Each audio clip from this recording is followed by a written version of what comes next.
All right, students, here is your activity for not just one day, but 2 days. It'll take a little bit longer. I'm your tour guide through the demonstrations of changes of matter. So we have 5 different situations for you. You're going to be taking observations. You're going to be thinking about what's happening. You're going to be drawing models of what you think is happening. This hits 4 of the learning targets that we have listed for you. We're going to keep working with classification of matter, so element, compound, homogeneous mixture, and heterogeneous mixture. So make sure you have those notes out because we're going to ask you to classify each thing we work with.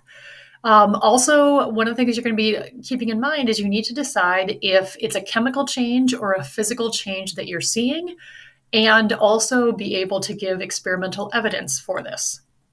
We're going to keep talking about the law of conservation of mass and give you masses for these, and we can see what happens to the masses. So you're going to be thinking about that the whole time, that matter can't be created or destroyed. And if there is a change in mass, why or how could that happen?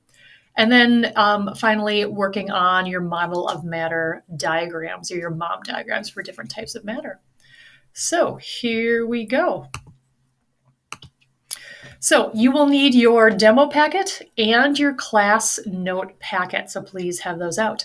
As I said, this activity will take 2 class periods, 5 different demos.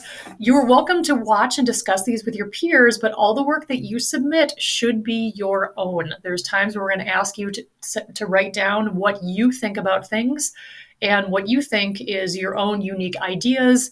It's not going to be the same as someone else. So take the time to do it yourself because you get so much more out of it. You will be taking observations, and this is the first time we're focusing on this in chemistry. So for observations, what you're doing is you're writing down what you notice, what you see. It's kind of like it's your raw data, where for raw data, we just record things that the instrument lists. So the number on the scale, the number on the graduated cylinder, we don't do any calculations with it. Same thing with your observations. You're just writing down what you actually see. So at the very least, every time we ask you to make observations, you should be making observations about the color and the state of matter. So again, state of matter is gas, liquid, and solid.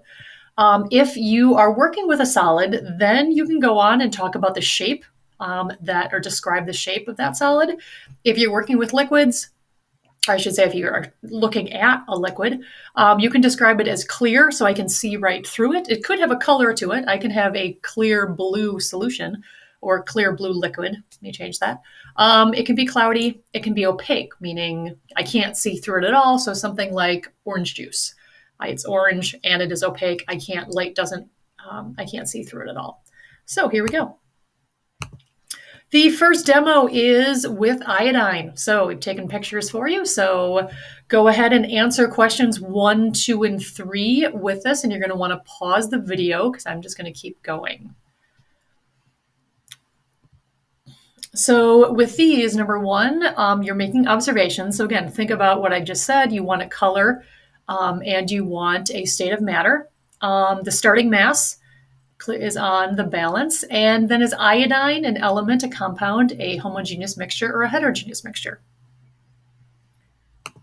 All right, now, model of matter diagram. So we want you to think about what you learned in the first video from Ms. Ehlert and draw a model of matter diagram. The 2 big things you want to focus on right now are state of matter. So did you just see a solid, a liquid, or a gas? As well as, well, is it an element, a compound, or some sort of mixture? So pause the video, make your drawing, and then pick it up again. So for iodine, and like I said, MOM diagrams are something we use for the entire year. So what I'm thinking about is I'm looking at it, I know it's a solid. I also think about iodine, and I can find iodine on the periodic table, which means it's an element. So for MOM diagram characteristics, solid, the particles are touching and organized. Ugh, trust me, that says particles.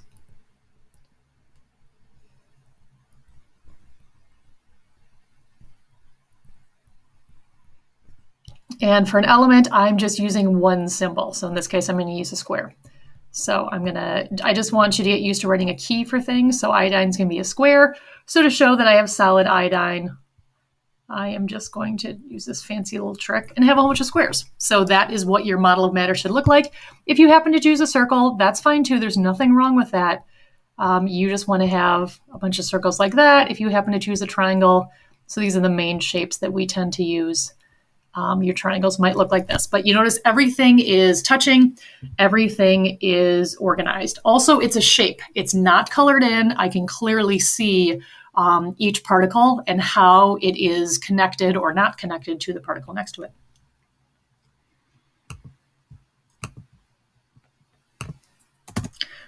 All right, so let's watch the change. Here we go.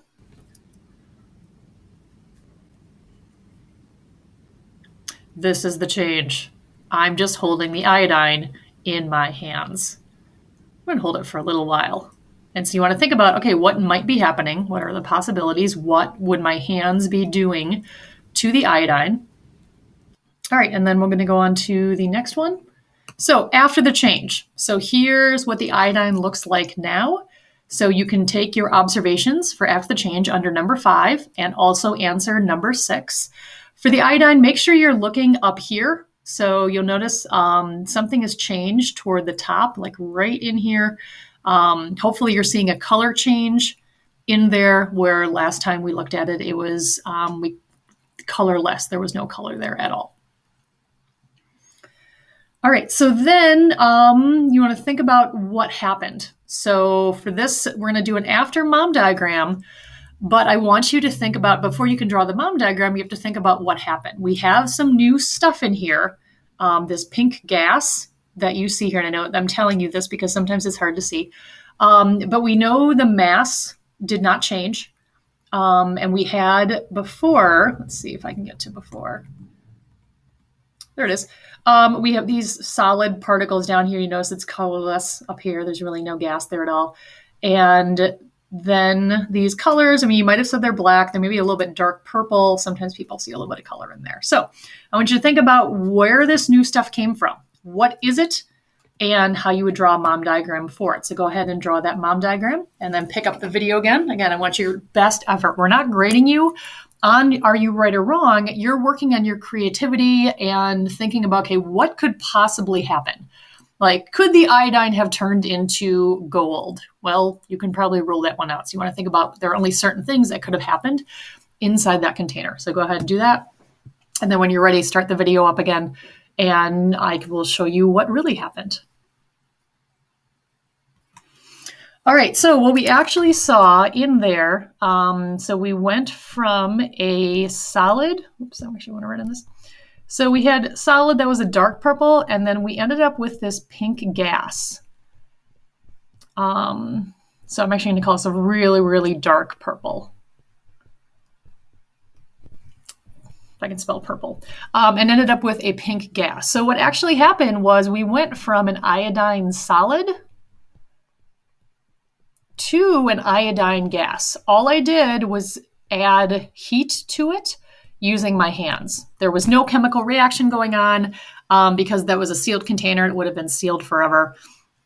And so nothing else new could have gotten in there. So because my observations are similar in color for the before and after, it makes me think, well, this is probably the same substance.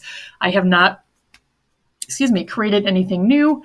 And so I'm going to keep my mom diagram consistent with that. And so I'm going to keep the squares. Remember, for my iodine solid, it looked like this.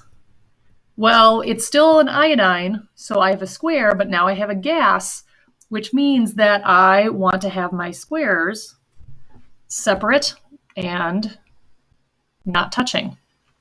But they're still iodine, still the same substance, and I'm going to show that by using the same particle. And you notice there was solid still sitting at the bottom. I'm not going to worry about drawing that. The goal of this modeling is to show what has changed. What's changed is it's gone from a solid to a gas. All right, now answering question 8. So this is the one about what happened.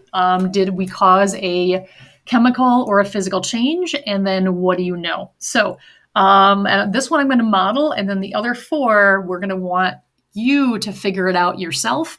And I won't be telling you what happened exactly. Obviously, I'll be talking about it a little bit, but it's up to you to come up with this answer.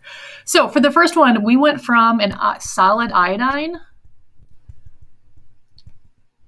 to gaseous iodine. All right, so thinking about your definitions, that is a physical change. So what you're going to write, obviously you're not going to write that slash, you're just starting with the heating of the iodine. So this is what actually happened. So make sure you include that.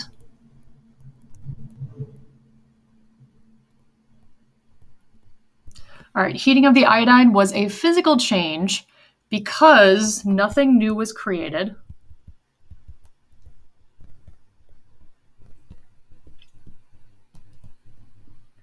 All right, so here's the thing. A lot of students will stop here, but really all you've done is you've defined physical change, which is good. That's a part of what you want to know.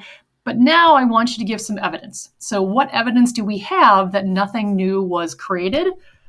So there was no change in mass.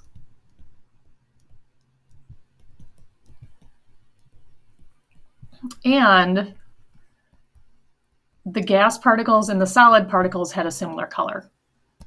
So it makes sense that they're the same thing.